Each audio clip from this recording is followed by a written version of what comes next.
Welcome back to Exemplar CH friends, good evening, नमस्कार। आज English TGT practice paper 14 की बात करने वाले हैं। जैसा कि कल मैंने बताया था आप लोगों को, आज 25 दिसंबर है और क्रिसमस डे पर छुट्टी है, तो इंग्लिश TGT प्रैक्टिस पेपर 14 की बात करने वाले हैं। आइए शुरू करते हैं। आपको बता दें, आज सिर्फ इंग्लिश लिटरेचर और लिटरेरी टर्म से संबंधित क्वेश्चन है। टोटल 102 क्वेश्चन हैं, ठीक है। बने रहिए, शुरू करते हैं। क्वेश्चन नंबर 1 है, in the play the Tempest Prospero is the duke of Milan. तो टेम्पेस्ट की अगर बात करते हैं फ्रेंड्स, तो यह 1611 में देखने को मिलता है। अगर बात करते हैं इसमें प्रॉस्पेरो का, तो वह ड्यूक ऑफ मिलन है। मिलन का एक राजा है। मिरांडा की बात करते हैं फ्रेंड्स इस ड्रामा में, तो प्रॉस्पेरो की बेटी है। ओलोंसो जो है फ्रेंड्स किंग ऑफ नेपल्स है, और एंटोनियो जो है प्रॉस्पेरो का भाई है, और फर्डिनेंड जो है फ्रेंड्स अलोंसो का बेटा है, और एरियल इसमें एक स्पिरिट है, ठीक है। चलिए आगे बढ़ते हैं। It is a tale told by an idiot full of sound of fury signifying nothing. Macbeth की लाइन है एक्ट 5th सीन 5th से, थोड़ा सा ध्यान रखिएगा। एक्ट 5th सीन 5th की यह लाइन है, it is a tale told by an idiot. Figure of speech में भी ये पूछता है, तो मेटाफर है एक चीज़। दूसरा जो आपको बता दें कि यह जो लाइन है ना, एक मोनोलॉग है। क्या है? It is a tale told by an idiot full of sound of fury signifying nothing. यह एक मोनोलॉग है मैकबेथ से। मैकबेथ की अगर बात करते हैं फ्रेंड्स, तो लिखा गया था 1605 या 6 में, ठीक। एक चीज़ इसमें आपको बता दें, यह एक ट्रेजेडी है मैकबेथ। अगर कुछ कैरेक्टर की बात करते हैं तो डंकन किंग ऑफ स्कॉटलैंड था। लेडी मैकबेथ बैंको जो जनरल होते हैं राजा डंकन के अंतर्गत। एक चीज़ और बताना है फ्रेंड्स, इसमें full of sound of fury से एक नॉवेल उत्पन्न हुआ है। इसका नाम हुआ है the sound of the fury. The sound of the fury, आपको बता दें, the sound of the fury जो है एक नॉवेल है बाय विलियम फॉकनर, जो 1929 में पब्लिश होता है। ध्यान रखिएगा, अमेरिका के एक नॉवेलिस्ट हैं विलियम फॉकनर। 1929 में एक नॉवेल आता है जिसका नाम है the sound of the fury. आपको बता दें, यह जो नॉवेल है विलियम शेक्सपियर के जो नाटक है मैकबेथ के, इसी लाइन से लिया गया है। बस यही बताना था, ठीक है। चलिए आगे बढ़ते हैं। Venus and Adonis has been called by Shakespeare as the first year of my invention. तो आपको बता दें, वीनस एंड एडोनिस जो है फ्रेंड्स एक नैरेटिव पोयम है। कह रहा है कि इसको शेक्सपियर साहब ने क्या बोला है? The first year of my invention बोला है। और ऐसा माना जाता है कि वीनस एडोनिस सबसे पहला वर्क है जो पब्लिश हुआ था, ठीक है। ध्यान रखिएगा, the first year of my invention. Question number 4 है, who is the first character to die in William Shakespeare's play Hamlet. कह रहा है कि हैमलेट में ऐसा कौन सा कैरेक्टर है जो सबसे पहले मरता है। तो आपको बताया था वो है पोलोनियस। और पोलोनियस है कौन? तो चीफ काउंसलर है किसका? किंग ऑफ डेनमार्क का। यानी क्लाडियस जो है फ्रेंड्स क्या है? वो क्लाडियस जो है डेनमार्क का राजा रहता है। और अगर हम बात करते हैं हैमलेट का, तो प्रिंस ऑफ डेनमार्क उसे बोला जाता है। ओफिलिया जो है पोलोनियस की बेटी रहती है, जिससे प्रिंस हैमलेट प्यार करता है। लियर्टस जो है उसका बेटा है। और इसमें कैरेक्टर होशियो है जो बहुत ही फास्ट और क्लोज फ्रेंड है किसका? हैमलेट का, ठीक है। अगर हैमलेट की बात करते हैं फ्रेंड्स, तो 1601 के आसपास में लिखा गया था। इसको भी ध्यान रखिएगा, 1600 या 1601, ठीक। तो सबसे पहले हैमलेट में पोलोनियस मरता है, इस बात को भी ध्यान रखिएगा। The guilty conscience of Macbeth is revealed in the banquet scene. तो कह रहा है कि अगर जो गिल्टी मतलब होता है, जो दोषी होता है ना, वो किस में, मैकबेथ के किस हिस्से में रिवील होता है? तो वो है फ्रेंड्स द बैंक्वेट सीन में। ड्रैगर सीन भी है, इंपॉर्टेंट है, ध्यान रखिएगा ड्रैगर सीन। तो बैंक्वेट सीन में मैकबेथ का जो गिल्टी कॉन्शियंस है वो रिवील होता है, ध्यान रखिएगा, ठीक है। चलिए आगे बढ़ते हैं। क्वेश्चन नंबर 6 है why was Macduff able to kill Macbeth despite the witches prophecy in Macbeth. तो कह रहा है कि मैकबेथ में चुड़ैलों के भविष्यवाणी के बावजूद भी क्यों मैकडफ सक्षम हो गया। एबल टू किल मतलब सक्षम हो गया किसको, मैकबेथ को मारने के लिए। तो मैकबेथ को ऐसा बोला गया था कि मैकबेथ को आम आदमी नहीं मार सकता, जो नॉर्मली नेचर बाय नेचर पैदा हुआ हो, मतलब स्वभाव से समझ रहे हैं ना कि मतलब प्राकृतिक रूप से पैदा हुआ हो। लेकिन कह रहा है कि मैकडफ इसलिए उसे मार डाला क्योंकि he was born by caesarean section. Caesarean section का मतलब होता है वो ऑपरेशन से पैदा हुआ था मैकडफ, ठीक है। मैकडफ ऑपरेशन से पैदा हुआ था, नॉर्मली जैसे बच्चे पैदा होते हैं वैसे नहीं हुआ था, इसलिए सक्षम हो गया किसको मारने के लिए, मैकबेथ में मैकबेथ को, ठीक है। चलिए, मैकबेथ अटर्स हिज सोलिलॉकी। चलिए एक सोलिलॉकी की बात करते हैं। Tomorrow and tomorrow and tomorrow, यह सोलिलॉकी कब बोला गया है यह पूछ रहा है क्वेश्चन। तो कह रहा है कि he receives the news of lady Macbeth death, यानी कह रहा है कि जब वह सूचना मिलता है उसे कि लेडी मैकबेथ का डेथ हो गया है, तब वह tomorrow and tomorrow and tomorrow soliloquy बोलता है, ठीक है। मैकबेथ की हम बात कर रहे हैं, क्लियर है। चलिए आगे बढ़ते हैं। क्वेश्चन नंबर 8 है who calls Shakespeare a drunken savage with some imagination. तो ये वोल्टेयर की लाइन है फ्रेंड्स, इंपॉर्टेंट है। अ ड्रंकन सेवेज बोला था वोल्टेयर ने विलियम शेक्सपियर का कड़ी आलोचना करते हुए।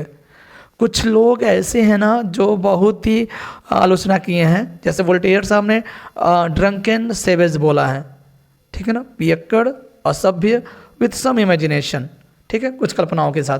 तो वोल्टेयर ने ऐसा बोला है। चलिए आगे बढ़ते हैं। क्वेश्चन नंबर 9 की बात करते हैं। Who is the author of the book Shakespeare's fight with the periods.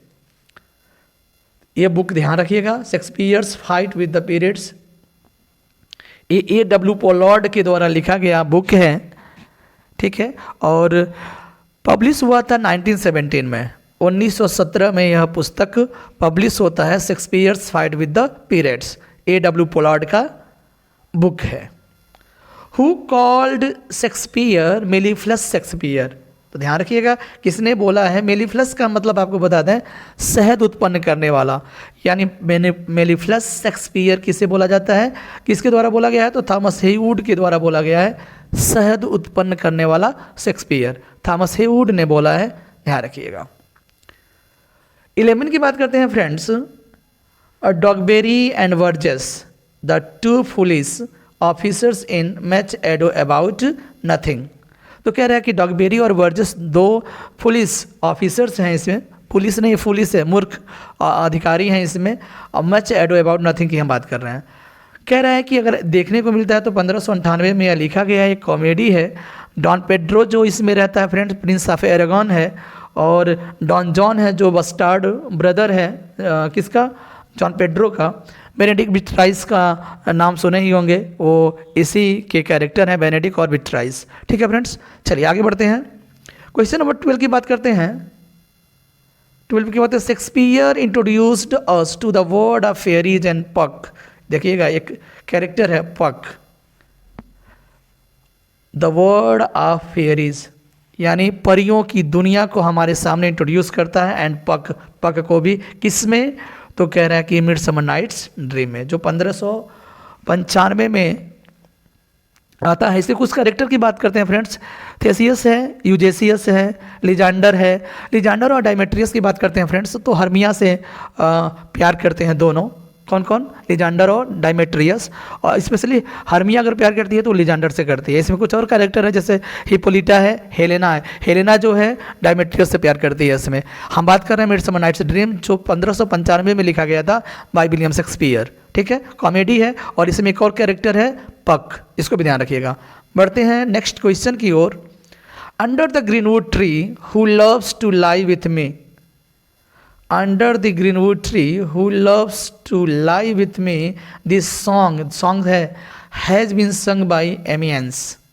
एमियंस as you like it में एमियंस जो है फ्रेंड्स आपको बताया था एक एन अटेंडिंग लॉर्ड और म्यूजिशियन रहता है, ठीक है, कौन, एमियंस, वही इस गीत को गाता है। Under the greenwood tree who loves to lie with me, मतलब मेरे साथ कौन loves to lie with me, मतलब मेरे साथ झूठ बोलना किसको पसंद है, कुछ इस तरह की का वह गीत गा रहा है एमियंस, एक अटेंडिंग लॉर्ड और म्यूजिशियन है। कुछ और बात कर लेते हैं, इसमें ड्यूक सीनियर जो है इसकी बेटी का नाम रोजालिंड रहता है। फ्रेंड्स अगर बात करते हैं जुलाई किट का सेटिंग का ना, तो फॉरेस्ट ऑफ ऑर्डन में सेट किया गया था। लिखने की अगर बात करते हैं तो 1599 और 1600 के आसपास में यह लिखा गया था as you like it. Comedy है, ध्यान रखिएगा। एक और फैक्चुअल चीज़ इसमें बताना मैं चाहूँगा, अंडर द ग्रीनवुड ट्री, याद करिए अभी हाल ही में मैंने थॉमस हार्डी को पढ़ा रहा था, तो उसमें एक नॉवेल आया है अंडर द ग्रीनवुड ट्री। एक नॉवेल है किसके द्वारा, थॉमस हार्डी के द्वारा, जो 1872 में पब्लिश होता है। ठीक है, 1872 में अंडर द ग्रीनवुड ट्री। वह जो नॉवेल है फ्रेंड्स, वह इसी सॉन्ग यानी एज यू लाइक इट का इस जो सॉन्ग है ना, इसी से उसका टाइटल लिया गया है, थॉमस हार्डी के जो नॉवेल है अंडर द ग्रीनवुड ट्री। तो ध्यान रखिएगा, इंपॉर्टेंट फैक्ट्स है। आगे बढ़ते हैं, हिज 4 ग्रेट ट्रेजेडी की बात कर लेते हैं। Hamlet, Othello, King Lear, Macbeth, well none है, नो प्रॉब्लम। क्वेश्चन नंबर 15 की बात करते हैं, हिज 4 ग्रेट कॉमेडीज़ की बात करते हैं। Much ado about nothing, twelfth night, the merchant of Venice and as you like it. ठीक है, चलिए आगे बढ़ते हैं। कह रहा है कि रोमन प्लेस की बात करते हैं फ्रेंड्स। 3 रोमन प्लेस हैं, एक है Coriolanus, Julius Caesar, Antonio and Cleopatra, Antonio and Cleopatra. 17 की बात करते हैं, ड्रामेटिक रोमांसेस की बात करते हैं फ्रेंड्स, जो 1608 के आसपास उसके बाद लिखा गया था, dramatic romances. His last 4 plays are tragicomedies. Pericles 1609, Cymbeline 1608 ये भी है, द विंटर्स टेल और द टेम्पेस्ट। विंटर्स टेल भी 8-9-10 में लिखा गया था, द टेम्पेस्ट 1610-11 में लिखा गया था। ठीक है, ये 4 ऐसे ट्रेजिक कॉमेडीज़ हैं, ध्यान रखिएगा। Pericles, Cymbeline, the Winter's Tale and the Tempest, ये लिखा गया है 1608 के बाद। चलिए आगे बढ़ते हैं, क्वेश्चन नंबर 18 की बात करते हैं friends. In 1896 Frederick S Boas coined the term problem play. 1896 में फ्रेडरिक एस बोयस ने एक टर्म क्वाइन किया था जिसका नाम है प्रॉब्लम प्लेज। विलियम शेक्सपियर के 3 ड्रामाज हैं जिसको हम प्रॉब्लम प्लेस के नाम से जानते हैं। All is well that ends well, Measure for Measure, Troilus and Cressida. ठीक है, ये 3 ऐसे प्ले हैं विलियम शेक्सपियर के जिसे हम प्रॉब्लम प्लेस में डाला जा सकता है। ठीक है, आगे बढ़िए। क्वेश्चन नंबर 19 की बात करते हैं, who has been termed as motiveless malignity. Motiveless malignity जो टर्म है वह कौन किया है, इस तरह का टर्म दिया है, वो है इयागो। एक्चुअली इयागो है कौन, तो ओथेलोस का कैप्टन है फ्रेंड्स। किसका, ओथेलो का कैप्टन है। और ओथेलो जो है मूड ऑफ वेनिस बोला जाता है उसे, उस ओथेलो ड्रामा को 1603 या 4 में यह लिखा गया ओथेलो जो ट्रेजेडी है। और आपको बता दें कुछ कैरेक्टर के बारे में बता दें कि डेस्डेमोना जो है वाइफ ऑफ ओथेलो है और इमिलिया जो है इयागो की वाइफ है। ठीक है, डेस्डेमोना ओथेलो की पत्नी है, जबकि इमिलिया जो है इयागो की पत्नी है, ध्यान रखिएगा। 1603-4 में लिखा गया है ओथेलो की ये character Iago. How many childrens had Lady Macbeth, ध्यान रखिएगा, ये भी एक बुक है। How many children had Lady Macbeth, an essay publish in 1933 by Elsie Knights. Elsie Knights के द्वारा 1933 में यह ऐसे जो है how many children had Lady Macbeth लिखा गया था, पब्लिश किया गया था 1933 में एल्सी नाइट्स के द्वारा। ठीक है, इंपॉर्टेंट है, ध्यान रखिएगा। Shakespeare in the classroom by Theodore ड्विलाइट वेल्ड के द्वारा यह पब्लिश कराया गया बुक है। और फ्रेंड्स यह पब्लिश हुआ था 1886 में। Shakespeare in the classroom important work हो जाता है। ये 21 क्वेश्चंस बेस्ड ऑन शेक्सपियर्स। अब मिलते नहीं हैं, आगे बढ़ते हैं फ्रेंड्स विलियम वर्ड्सवर्थ के बारे में। ये लगभग 21 क्वेश्चंस जो हैं विलियम शेक्सपियर से संबंधित थे। अब बढ़ते हैं, आइए क्वेश्चन नंबर 22 की बात करते हैं। Wordsworth was the second oldest child out of 5, यानी 5 बच्चों में से सबसे सेकेंड, बड़े बच्चों में से सेकेंड ओल्डेस्ट चाइल्ड थे। किस में से, 5 बच्चों में से, यानी इनसे बड़ा एक और कोई था। और सेकेंड नंबर पर विलियम वर्ड्सवर्थ थे। Clear. William Wordsworth publish his first poetry collection. देखिए यही पूछता है, first poetry collection second poetry collection को सबको पता है कि 1807 में आया है और बहुत सारे उनके पोएम्स जो हैं उसमें पब्लिश हुए हैं। फर्स्ट की अगर बात करते हैं तो an evening walk and descriptive sketches है जो 1793 में पब्लिश हुआ था। तो first poetry collection an evening walk and descriptive sketches in 1793 done. 24 की बात करते हैं, Wordsworth road his only play the borders between. तो कह रहा है कि एक वर्ष प्ले है द बॉर्डर्स। फ्रेंड्स ये सेट हुआ हेनरी थर्ड जब थे इंग्लैंड के राजा, उस दौरान यह बॉर्डर्स जो वर्ष प्ले है वो सेट किया गया है और लिखा गया था 1795 और 1797 के बीच में। हेनरी थर्ड के दौरान यह सेट किया गया प्ले है। और बॉर्डर की अगर बात करते हैं तो इंग्लैंड और स्कॉटलैंड के बॉर्डर की बात कर रहा है, स्पेशली स्कॉटलैंड का जो बॉर्डर है उस पर बेस्ड है। फ्रेंड्स आपको बता दें 1842 तक यह पब्लिश नहीं हो पाया था, यानी आप मान कर चलिए 1842 में यह प्ले पब्लिश होता है। 1842 तक तो नहीं पब्लिश हुआ था। चलिए आगे बढ़ते हैं। Burns and Chatterton are mentioned in the poem Resolution and Independence. तो एक बात आपको बता दें, रॉबर्ट बॉन्स और चटर्टन का जो जिक्र हुआ है ना वो रिजोल्यूशन एंड इंडिपेंडेंस पोयम में हुआ है। इसे हम लीच गैदरर के नाम से भी जानते हैं। ठीक, 1802 में कंपोज किया गया था रिजोल्यूशन एंड इंडिपेंडेंस और 1807 में जो सेकेंड वॉल्यूम है पोइट्री का विलियम वर्ड्सवर्थ के द्वारा 1807 में पब्लिश होता है। ठीक है, चलिए आगे बढ़ते हैं। कह रहा है कि गोथ रिमार्क्ड, तो गोथ ने बोला है कि classicism is health and romanticism is disease. Romanticism को इन्होंने एक डिजीज माना है जबकि क्लासिसिज्म को हेल्थ माना है, स्वस्थ माना है। आगे बढ़ते हैं 27 की बात करते हैं। Tennyson said Wordsworth uttered nothing base. Wordsworth ने कुछ भी बेस बनाकर नहीं कुछ लिखा है, बोला है। टेनिसन साहब का स्टेटमेंट है। चलिए आगे बढ़ते हैं 28 की बात करते हैं। The Home at Grasmere was to be the first book of Recluse. Recluse कहा जाता है ना कि रेक्ल्यूस कभी पब्लिश नहीं हुआ, फ्रेंड्स हुआ था।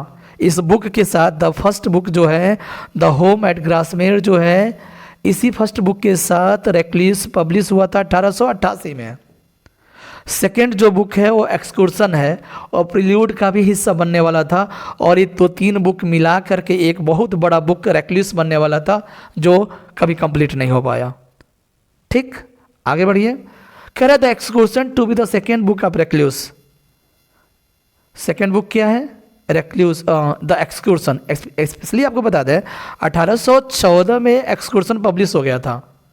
ठीक, 1850 में द प्रिल्यूड पब्लिश हुआ था। लेकिन इन तीनों को मिला करके एक बुक बनाने वाले थे लेकिन वह फाइनली हो नहीं पाया। The third book was never completed. और जो तीसरा बुक था ना वह फ्रेंड्स कभी कंप्लीट नहीं हो पाया और 1850 में उनका डेथ हो जाता है। चलिए, Michael cottage name is the Evening Star. Michael एक पोयम है, पस्टोरल पोयम है, उसके कॉटेज का जो नाम है फ्रेंड्स द इवनिंग स्टार है। माइकल की अगर बात करते हैं पस्टोरल पोयम है, पब्लिश हुआ था 1800 में जब सेकेंड एडिशन आया था लिरिकल बैलेट का। लिरिकल बैलेट का जब सेकेंड एडिशन आया था 1800 में यह पोयम पब्लिश होता है। एक पस्टोरल पोयम है, इसके पत्नी का नाम इसाबेल है और इसके बेटे का नाम ल्यूक है। ठीक है। Emerson calls the immortality ode the high water mark poetry. तो ध्यान रखिएगा, इमर्सन ने, राल्फ वाल्डो इमर्सन ने इमॉर्टलिटी ओड पर कमेंट किया और बोला है the high water mark of poetry. The high water mark poetry किसको? द इमॉर्टलिटी ओड को इमर्सन ने बोला है। ग्रॉसमेर जर्नल की बात करते हैं, is written by Dorothy Wordsworth. यह एक पत्रिका है, ठीक है, ग्रॉसमेर जर्नल। और 1800 से लेकर के 1803 के बीच में यह पत्रिका का संचालन किया गया था। किसके द्वारा? डोरोथी वर्ड्सवर्थ के द्वारा। उस दौरान जब वो डव कॉटेज ग्रासमेर में रहा करते थे, डव कॉटेज ग्रासमेर में रहा करते थे, उस समय डोरोथी वर्ड्सवर्थ ने, याद करिए डोरोथी वर्ड्सवर्थ विलियम वर्ड्सवर्थ की बहन है, ग्रासमेर जर्नल उन्होंने शुरुआत किया था 1800 और 1803 के बीच में। According to Hardy the leech gatherer by Wordsworth was his best cure for despair. Friends, Hardy के अनुसार, थॉमस हार्डी के अनुसार, द लीच गैदरर, जिसे हम रिजोल्यूशन एंड इंडिपेंडेंस बोलते हैं, वर्ड्सवर्थ का क्या बोला है, best cure for despair. Best cure for despair का मतलब है निराशा के लिए एक सबसे अच्छा उपचार या इलाज। किसने बोला है? थॉमस हार्डी ने बोला है। किस पोयम को? द लीच गैदरर को। ठीक, लेक डिस्ट्रिक्ट के आसपास में यह लिखा गया पोयम है। Lyrical ballot is called the Magna carta of romanticism. Lyrical ballot जो है, जो फ्रेंड्स 1798 में पब्लिश हुआ था फर्स्ट एडिशन, 1800 में सेकेंड एडिशन, 1802 में थर्ड एडिशन आया था, पोएटिक डिक्शन ऐड हुआ था, और 1805 में पोएटिक डिक्शन के आइडिया को एक्सपेंड किया गया था 1805 में।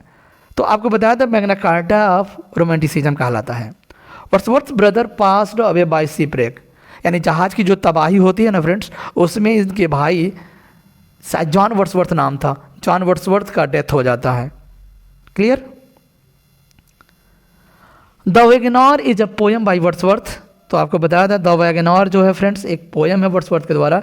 इट इज़ कंपोज इन 1805, 1805 में कंपोज किया जाता है, जबकि 1819 में पब्लिश होता है। It is dedicated to Charles Lamb. बस इसकी वजह से मैंने इस क्वेश्चन को इंक्लूड किया है फ्रेंड्स। द वैगनर जो पोयम है 1805 में कंपोज हुआ है, 1819 में पब्लिश हुआ है। किसको डेडिकेट किया गया है? तो चार्ल्स लैम्ब को। ठीक, चलिए। Wordsworth was much influenced by the political justice of Godwin. बहुत ही प्रभावित हुए थे गॉडविन के जो पॉलिटिकल जस्टिस है उससे। कौन प्रभावित हुआ था? William Wordsworth. Scott not this sonnet, उन्होंने बड़ा रिक्वेस्ट किया है कि आप सोनेट से नफरत मत करिए। Is Wordsworth sonnet, it is publish in 1827, और यह कब पब्लिश होता है? 1827 में पब्लिश होता है स्कॉट नॉट दी सोनेट। और इसी में उन्होंने बोला है कि विथ दिस की शेक्सपियर अनलॉक्ड हिज हार्ट। याद आ रहा है? उन्होंने बोला था सोनेट के माध्यम से ही शेक्सपियर ने अपने दिल को खोले थे। सोनेट कितना लिखे थे? अगर विलियम वर्ड्सवर्थ की बात करते हैं तो 523 सोनेट लिखते हैं, और जबकि अगर शेक्सपियर की बात करते हैं तो 154 सोनेट। सोनेट पर कल मैंने वीडियो बनाया था, आपको ध्यान होगा, इंपॉर्टेंट वीडियो है फ्रेंड्स, ध्यान रखिएगा। सोनेट से संबंधित इंपॉर्टेंट फैक्ट्स मैंने उसमें इंक्लूड किया है।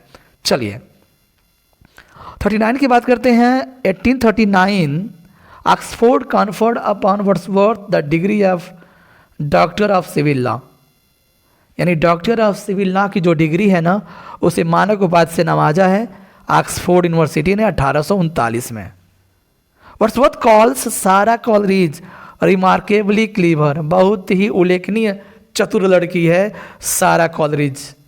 विलियम वर्ड्सवर्थ ने बोला है सारा कॉलरिज को। सारा कॉलरिज है कौन? तो एसटी कॉलरिज की बेटी है, और एसटी कॉलरिज का डेथ जो होता है 1834 में हो जाता है। उसकी बेटी सारा कॉलरिज। ड्राइडेन कॉल्ड मिल्टन, अब बात करते हैं फ्रेंड्स मिल्टन के बारे में, पोएट ऑफ सबलाइम। किसने बोला है? ड्राइडेन ने बोला है पोएट ऑफ सबलाइम। किसको? मिल्टन साहब को। In 1639 Milton wrote an elegy, Latin elegy है, Epitaphium Damonis, Epitaphium Damonis for childhood friend Charles Diodati. Charles Diodati के लिए उन्होंने एपिथेफियम डेमोनिस नामक एलिजी लिखा है 1639 में। याद रखिएगा 1637 में भी उन्होंने एक एलिजी लिखा था एडवर्ड किंग पर, और अभी उनके बहुत ही बेस्ट फ्रेंड रहे हैं। Milton's grand style is a famous book by Christopher Ricks. तो मिल्टन के स्टाइल को ग्रैंड स्टाइल बोलते हैं, लेकिन मिल्टन्स ग्रैंड स्टाइल एक बुक का नाम है, फेमस बुक है। किसके द्वारा? क्रिस्टोफर रिक के द्वारा लिखा गया है। तो इंपॉर्टेंट तो ऐसे ही हो जाता है। द सब टाइटिल ऑफ कोमोस, तो कोमोस की बात करते हैं 1634 में लिखा गया था। इसका जो सब टाइटिल है the Trump of virtue, the Trump of virtue Ludlow castle में प्रेजेंट किया गया था जॉन इगर्टन, जो अर्ल ऑफ ब्रिजवाटर हैं फ्रेंड्स, उनके समक्ष। लिसन वंस अगेन, जॉन इगर्टन जो अर्ल ऑफ ब्रिजवाटर हैं उनके समक्ष यह कोमोस जो मास्क है प्रेजेंट किया गया था। डन, बढ़ते हैं आगे। हिस्ट्री ऑफ ब्रिटेन जो 1670 में पब्लिश होता है। मिल्टन का क्या है? अनफिनिश्ड वर्क है, 1670 में लिखा गया था। मिल्टन का क्या है? अनफिनिश्ड वर्क है। S.T. Coleridge said Milton is not a picturesque poet but a musical poet. S.T. Coleridge ने मिल्टन को क्या बोला है कि मिल्टन जो है एक पिक्चरेस्क पोएट नहीं है बल्कि एक म्यूजिकल पोएट है. S.T. Coleridge. John Milton influence Keats का एक इपिक टाइप का पोयम है द फॉल ऑफ हाइपेरियन, जो 1819 में पब्लिश हुआ है. कीट्स के इस बुक से जॉन मिल्टन बहुत ही प्रभावित होते हैं. Book 11th in Paradise Lost Milton refers to Agra and Lahore of great Mughal. इन क्वेश्चंस को लाने का मतलब आप ध्यान रखिएगा, आगरा और लाहौर ग्रेट मुगल यानी महान मुगल का जो आगरा और लाहौर है उसमें उन्होंने मेंशन किया है. बुक नंबर 11th में पैराडाइज लॉस्ट के बुक नंबर 11 में किसके द्वारा, तो मिल्टन के द्वारा. क्लियर है. Milton has expressed support for polygamy in the tract De Doctrina Christiana. Paradise Regained का फ्रेंड्स यह पैरोडी है, ऑर्थोडॉक्सी है, ध्यान रखिएगा. Milton has express support for polygamy. Polygamy का मतलब होता है बहुविवाह है, क्योंकि आपको पता होगा मैरी पॉवेल और उसके बाद कैथरीन वुडक और एलिजाबेथ मिंसूल 3 शादियां इन्होंने किया था, तो सपोर्ट तो करेंगे ही. तो पॉलीगेमी को इन्होंने सपोर्ट किया है किसमें, डी डॉक्ट्रिना क्रिस्टीना में. क्लियर है ना. एक ट्रैक्ट है, इसको भी ध्यान रखिएगा, क्या है, ट्रैक्ट है. Milton's views on poetry are found in Lycidas. Lycidas आ जाया था 1637 में, और जिसमें पोइट्री पर उन्होंने अपना व्यूज रखा है, अपना नज़रिया, अपना क्या बोलते हैं, दृष्टिकोण अपना दिखाया है पोइट्री पर. लेसिडस में मेंशन है. Milton said from 12 years of age I hardly ever left my studies और went to bed before midnight. कह रहे हैं कि लगभग 12 साल से यानी 12 साल की उम्र से ही वह कभी भी आधी रात से पहले अपने बिस्तर पर सोने नहीं गए. सोच लीजिए, कभी भी वो अपनी पढ़ाई नहीं छोड़े, कब तक, 12 बजे रात से पहले. ये होता है जुनून. John Bailey called Milton a passionate man. जो पैशनेट की बात करता है, तो आपको बता दें जॉन बेली ने बोला है पैशनेट मैन. किसको, जॉन मिल्टन को. Sin guards the gate of hell in Milton's Paradise Lost. Paradise Lost में जो हेल है उसकी जो गेट्स की रखवाली कौन करता है, वो सीन करता है. सीन माने पाप होता है, आपको बता दें. यहाँ सीन इज द सैटन्स डॉटर, और सीन है कौन, सैटन की बेटी है सीन. ठीक है. और हेल का जो कैपिटल है वो पांडेमोनियम है. John Milton studied at Cambridge. तो इसको भी ध्यान रखिएगा, जॉन मिल्टन जो कहाँ पढ़ाई किए हैं, कैम्ब्रिज में किए हैं. John Milton is known as the child of Renaissance and Reformation. Child of Renaissance और रिफॉर्मेशन किसको जाना जाता है, जॉन मिल्टन को. मिल्टन्स पैराडाइज रिगेंड जो 1671 में आया था takes its theme from Saint Luke's gospel. तो कह रहा है कि सेंट ल्यूक्स गॉस्पेल का से लिया गया थीम है किसका, पैराडाइज रिगेंड का, क्योंकि यह भी बाइबलिकल ही है. ठीक है, बाइबलिकल है. Samson Agonistes in form has no unity of time place and action. तो आपको बता दें drama to be read closet drama है सैमसन एगनिस्ट, 1671 में अभी पब्लिश होता है. Has no unity of time place and action, यानी फॉलो नहीं किया है the unity of time, unity of place, unity of action के रूल्स जो होते हैं वो फॉलो नहीं किया है सैमसन एगनिस्ट. ठीक. The age of Milton is called the golden age of English pulpit. Friends आपको बता दें एज ऑफ मिल्टन को the golden age of English pulpit बोला जाता है. इंग्लिश पल्पिट मतलब इंग्लिश मंच का गोल्डन एज बोला जाता है एज ऑफ मिल्टन को, है ना. चलिए, Macaulay is the writer of essay on Milton. तो एसे ऑन मिल्टन किसने लिखा है, मैकाले ने लिखा है. और मैकाले का पूरा नाम सुन लीजिए, Thomas Babington Macaulay. Thomas Babington Macaulay. और आपको बता दें एसे ऑन मिल्टन जो फ्रेंड्स 1825 में एक बार पब्लिश हुआ है और रीपब्लिश होता है 1895 में. तो 1825 और 1895 ध्यान रखिएगा. Essay on Milton by Macaulay. John Milton was nicknamed the lady of Christ and lady light. Clear है, ध्यान रखिएगा, द लेडी ऑफ क्राइस्ट भी बोला जाता था और लेडी लाइट भी बोला जाता था। किसके द्वारा? By his fellow under graduates, जो उनके सहपाठी थे उनके द्वारा लेडी लाइट भी बोला जाता था, द लेडी ऑफ क्राइस्ट भी बोला जाता है। घुंघराले बाल, ओवल फेस, ठीक है, और जो कलर था वो फुल्ली गोरे थे। चलिए आगे बढ़ते हैं, गाल्सवर्दी को शुरू करते हैं अब 61 से। इन 1931 Galsworthy was appointed Roman lecturer at Oxford. Oxford में रोमन लेक्चरर के रूप में अपॉइंट किए गए थे। कब? 1931 में। 1932 में उन्हें साहित्य का नोबेल प्राइज़ मिलता है। 1929 में ऑर्डर ऑफ मेरिट से नवाजे जाते हैं। 1921 में फर्स्ट प्रेसिडेंट ऑफ पेन चुने जाते हैं और 1918 में रिफ्यूज करते हैं नाइटहुड की उपाधि को। चलिए आगे बढ़ते हैं। Galsworthy used to write fiction in the morning and drama in the afternoon. Galsworthy morning time में फिक्शन लिखा करते थे, जबकि दोपहर के टाइम में ड्रामा लिखा करते थे। एसी वार्ड ने बोला है कि justice is a commentary upon the prison administration of that period, यानी उस दौरान जेल प्रशासन पर एक टिप्पणी है। क्या? जस्टिस। और जस्टिस एक प्ले है जो 1910 में आया था by Galsworthy. The main character of Justice is William Falder, a youth of 23।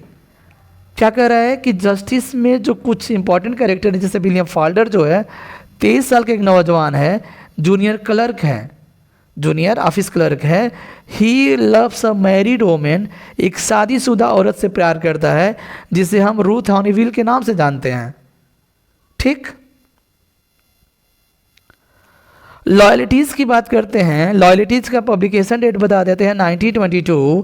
Pledge is based on the racial prejudice, जो जातिगत पूर्वाग्रह है ना of the Christians against the Jews, उस पर बेस्ड है लॉयल्टीज। 1922 में पब्लिश होता है बाय जॉन गाल्सवर्दी। क्रिश्चियन का जो जातिगत पूर्वाग्रह है ज्यूज के, यहूदियों के प्रति, उस पर बेस्ड है Loyalties. The mob 1940 is a play which peeps out into life of idealist Stephen More. एक आदर्शवादी है जिसका नाम स्टीफन मूर है, उसके बारे में, उसके ऊपर यह फोकस करता है। द मॉब एक प्ले है, 1914 में पब्लिश होता है। हु अपोज द अनजस्ट वार, और किसका विरोध करता है? एक अनजस्ट वार का विरोध करता है। कौन? स्टीफन मूर। मॉब उस पर बेस्ड कहानी है। द फगेटिव की बात करते हैं जो 1913 में पब्लिश होता है। यह भी एक प्ले है गाल्सवर्दी के द्वारा। It deals with the common problem of unhappy marriage, यानी नाखुश शादी का, विवाह का जो प्रॉब्लम है फ्रेंड्स, उस पर बेस्ड है द फगेटिव। 1913 में पब्लिश होता है by John Galsworthy. A bit of love 1915 is a play by Galsworthy. Absolute forgiveness is its main theme.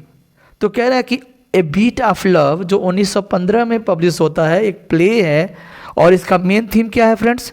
Absolute forgiveness. Escape 1926 में पब्लिश होता है, is a play in 9 episodes. जो एस्केप है friends 1926 में publish होता है, एक प्ले है, कितने एपिसोड में है? 9 एपिसोड में है। The Show 1925 is a play by Galsworthy. In this play he criticise a journalist. और द शो जो आया है 1925 में आया है, भी एक प्ले है जिसमें एक पत्रकारिता को, यानी जर्नलिस्ट माने एक पत्रकार को आलोचना किया गया है इसमें। द इन ऑफ ट्रांसक्यूलिटी, अब द इन ऑफ ट्रांसक्यूलिटी जो है फ्रेंड्स, आपको बता दें जॉन गाल्सवर्दी के द्वारा लिखा गया एक वर्क है जो 1912 में पब्लिश होता है। A collection of short stories, essay and other pieces कर है, जिसमें एसेस हैं, शॉर्ट स्टोरीज हैं, जो 1912 में पब्लिश होता है। The Inn of Tranquillity. Done. चलिए आगे बढ़ते हैं। Galsworthy turned down a knighthood nominated by PM David Lloyd George.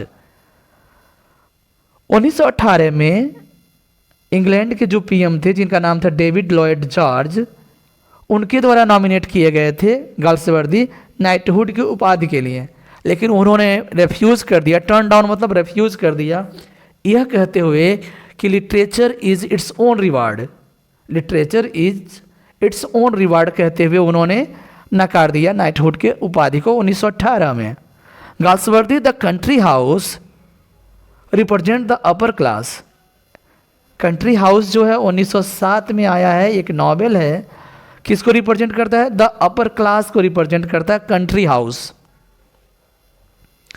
The lower class was represented in Galsworthy fraternity, और गाल्सवर्दी के द्वारा लिखा गया जो फ्रेटर्निटी नावल है जो 1909 में आया था, एक नॉवेल है, वह लोअर क्लास को मेंशन करता है और अपर क्लास को द कंट्री हाउस करता है। तो दोनों एक साथ मैंने रख दिया है, ध्यान रखिएगा।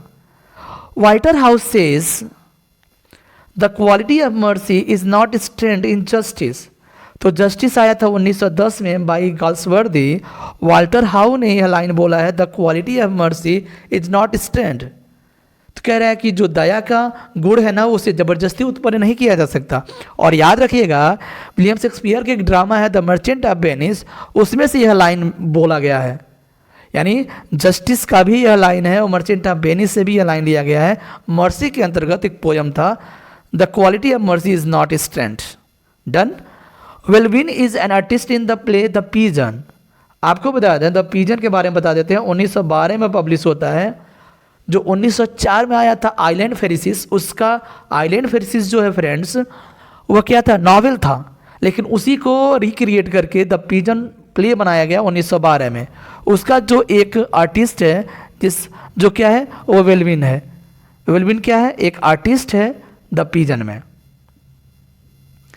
John Galsworthy publish some verse in mood song and doggerels, कभी कभी यह भी पूछ लेता है कुछ उनके वर्स हैं, पोइट्री हैं, पोएम्स हैं, जैसे मूड्स सॉन्ग्स एंड डॉगरेल्स 1912 में आया हुआ है। द बेल्स ऑफ पीस 1921 में आया है। वर्सेस न्यू एंड ओल्ड 1929 में आया है। कुछ पोएम्स भी उन्होंने, लेकिन शुरू किससे किया था? इन्होंने एज ए नॉवेलिस्ट अपना करियर बिगिन किया था जॉन गाल्सवर्दी ने, लेकिन कुछ वर्स भी उन्होंने लिखे हैं। Listen once again, moods songs and doggerels 1912, the Bells of Peace 1921, verses new and old 1929। Soames Forsyte, his wife Irene and old Jolyon are the characters of the Forsyte Saga. कब publish हुआ था? 1922 में, और इसी के लिए इस work को हम मास्टरपीस भी बोलते हैं गाल्सवर्दी का, और इसी से इन्हें प्रसिद्धि प्राप्त हुआ था the Forsyte Saga. Galsworthy tragedy are called social tragedy, कह रहे हैं कि गाल्सवर्दी के जो ट्रेजेडी हैं उन्हें सोशल ट्रेजेडी के नाम से जाना जाता है। Snow is the political, sorry क्या पढ़ रहा हूँ, कह रहे हैं कि snow is the police inspector in the silver box. Silver box आया था 1906 में, और उसमें स्नो जो है क्या है? एक पुलिस इंस्पेक्टर है। अब चलते हैं रिटोरिक और फिगर ऑफ स्पीच की बात कर लेते हैं। कह रहे हैं कि प्रोजेडी जो है the study of versification, verification नहीं है वर्सिफिकेशन है, ध्यान रखिएगा, वर्सिफिकेशन VERSIFI है। Versification specially of metrical structure, metrical structure का अध्ययन ही प्रोजेडी कहलाता है। डायमीटर क्या होता है? तो जिसमें 2 फीट हो वह डायमीटर कहलाता है। Chaucer in many of his contemporary tales use the rhyme royal. Rhyme royal क्या होता है? सेमिलाइन स्टेंजा को बोलते हैं। सेमिलाइन स्टेंजा को क्या बोलते हैं? राइमर ऑयल बोलते हैं। चासर ने अपने कंटेम्परेरी टेल्स में यूज किया है। Interrogation is also known as a rhetoric question. Interrogation जो है रिटोरिक क्वेश्चन के नाम से भी जाना जाता है। It means the use of words the sounds of which suggest the meaning, this defines onomatopoeia. हम इसके साउंड के प्रयोग से ही हम इसके अर्थ को जान लेते हैं। वो कौन सा फिगर ऑफ स्पीच है? एनोमेटोपोइया है, ध्वनि सूचक अलंकार। Coleridge the Rime of the Ancient mariner, A of है, इज अ बैलेड। क्या है? बैलेड। याद करिएगा जब लिरिकल बैलेड शुरू हुआ था फ्रेंड्स, पब्लिश हुआ था, तो कॉलरीज के जो हिस्सेदारी है वो 4 इनके पोएम इसमें शामिल है, जबकि 19 पोएम किसका है?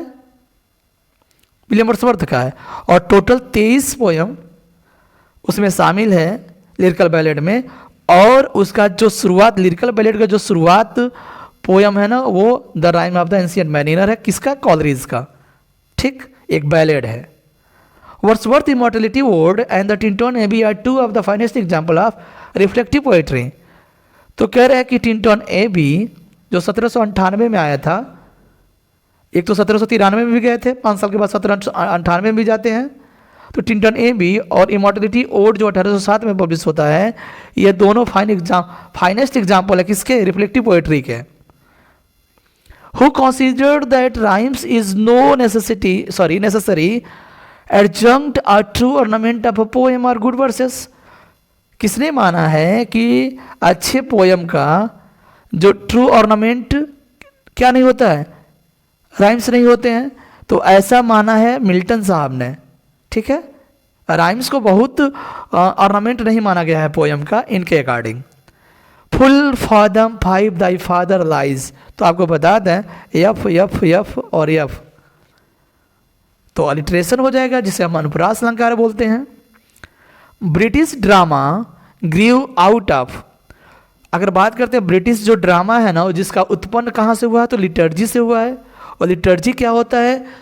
मरणोपरांत जो गीत होता है ना, वो लिटर्जी होता है, और उसी से हमारा ब्रिटिश ड्रामा ग्रीव किया है। Voyages and discoveries has been written in William Hakluyt. तो कह रहा है कि वॉयजेस और डिस्कवरीज जो एक इम्पॉर्टेंट वर्क हो जाता है हिस्ट्री ऑफ इंग्लिश लिटरेचर में, वो हैक्ल्यूज के द्वारा लिखा गया है। और ये पब्लिश होता है 1800 नहीं है, 1589 में पब्लिश होता है, वॉयजेस एंड डिस्कवरीज बाय हैक्ल्यूज।